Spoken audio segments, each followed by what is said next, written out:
discussing this, people often talk about the New World Order, and the New World Order has many various different definitions. Some people see the New World Order as the shadow cartel for the politicians. Some people see it as the Rothschilds or the Illuminati or the banking sector. It's very, very difficult to surmise what the New World Order is. What's going on, guys? This is Eddie, the African Red Pill. Today's video we're looking at Andrew Tate. Let's see what Andrew Tate has to say. I'm driving through rural Romania. I live in a country which is rural, very rural, and I'm going to a part of Romania which is extremely rural. And people often ask me, hey, did you move there to get off grid? Because they have this idea that if you go far enough away from the cities that you're off grid and you're safe from the New World Order. And I always contest this point and make it very, very clear that I protect myself from the New World Order by being on lots of grids at the same time, by having lots of passports, lots of companies, lots of trusts which own assets, lots of bank accounts, lots of residencies. I live in many, many places. It's very difficult for anyone to track down and say exactly where is my life. No one government controls my entire existence. I have 11 driver's licenses. We live in a world now of globalization, and it's nearly impossible to be off grid. I get stopped for speeding 5 times a week. No one does shit because I have so many driver's licenses, and you guys should do the same. Same thing with passports, man. If I fuck up big time and England wants me in jail, I can fly on a Nigerian passport or an American. You can't ban me from driving. It's very, very hard to control me because I put myself on a bunch of grids. The idea of going off grid is old-fashioned thinking and it's outdated. But when discussing this, people often talk about the New World Order, and the New World Order has many various different definitions. Some people see the New World Order as the shadow cartel for the politicians. Some people see it as the Rothschilds or the Illuminati or the banking sector. It's very, very difficult to surmise what the New World Order is. But for me, I think the New World Order is very simple. I think the New World Order is the smartphone. I think the smartphone is the New World Order. So, it's charging. I think the smartphone's the New World Order. Why? Because they know who you talk to, they know what you say, they know what websites you visit, your banking app is on there, or Apple Pay, so they know where you spend money, how much you spend, where your money comes from. They also know where you are all of the time. Like, what more could they possibly want? They listen to your conversations. How many times have you talked about something, banana smoothies, and then you're scrolling through Facebook a few minutes later and there's adverts for banana smoothie makers?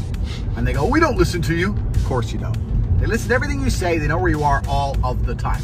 So unless you're gonna quit having a phone, then you're always gonna be part of the New World Order. Because the New World Order is basically just controlling people and knowing everything about everyone. And that's your phone. And we're all addicted and we're never gonna give it up. So let's stop pretending that there's a world in which you're gonna live without a smartphone. So I'm gonna prove to you something. Do you remember when you used to be able to take the battery out of your phone? Out of the back. All the old people like me remember that. But that's all ended now. You can't buy a phone in which you can do that anymore. And that's because even if you turn your phone off, they still listen to you and they still know exactly where you are and where you go. People have this idea, this false idea that, but if I have a password on my phone and the police can't get into the password, then my phone's safe. Listen, if the police know your phone number, and basically everyone who knows you knows your phone number, then they can tell which phone is yours and then they know where you are all of the time. That's it, done. It's not complicated. So I'm gonna prove something to you here. So I've got an application here called Waze on my phone, which is a navigation application. And I am using Apple CarPlay. So Apple CarPlay is when your phone is mirrored on your car. You can see it here. I have Spotify, Waze, telephone. You can see it all here. The point I'm making is, I'll put them side by side. The reason I'm doing this is to show you that the map being displayed on my car's screen is not the BMW's internal navigation system. This is a direct reflection of my phone. Waze on my phone, Waze on the BMW. Apple CarPlay, very, very simple.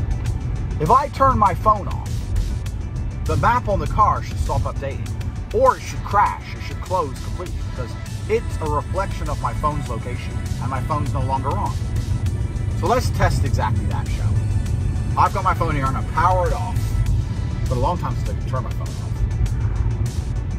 Turn off, slide to power off, off. So now that my phone is off, it shouldn't be broadcasting its location anywhere. Why would my off phone broadcast its location or listen to me? Why would my off phone be allowed or able to stay connected with a BMW and a BMW infotainment system to show my location on a screen when it's powered off?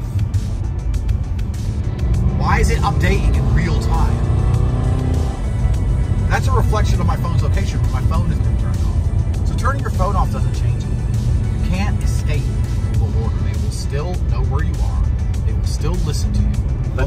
It's literally, it's updating in real time. My phone is off. Literally. Everyone who doubts me, I'm gonna turn it back on.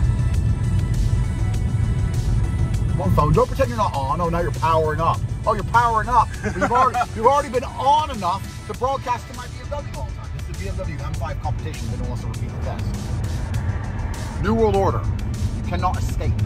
You are a peon, a slave. As long as you have one of these phones, you're a slave. They know where you are, they know what you say, they know where you spend your money, and they will blast you with advertising until the point you say something they don't like, and then they will put you in jail for some garbage, with some subjective law and a legal system which is corrupt, bought, and paid for.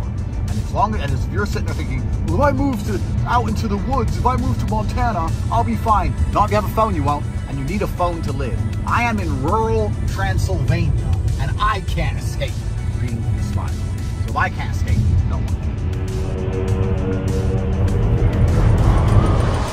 I kind of agree with him, but the world is a messed up place. It's a lot deeper than what he was saying. But some of the points he gave, I actually agree with.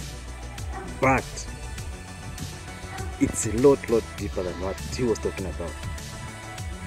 What he talked about was just like on the surface. But I do agree with him. There's no hiding, there's no running. If you're a target, that's the end of you. Yeah, this is where I'm gonna end my video. Yeah, comment on this topic, like and subscribe to the channel. See you in the next video.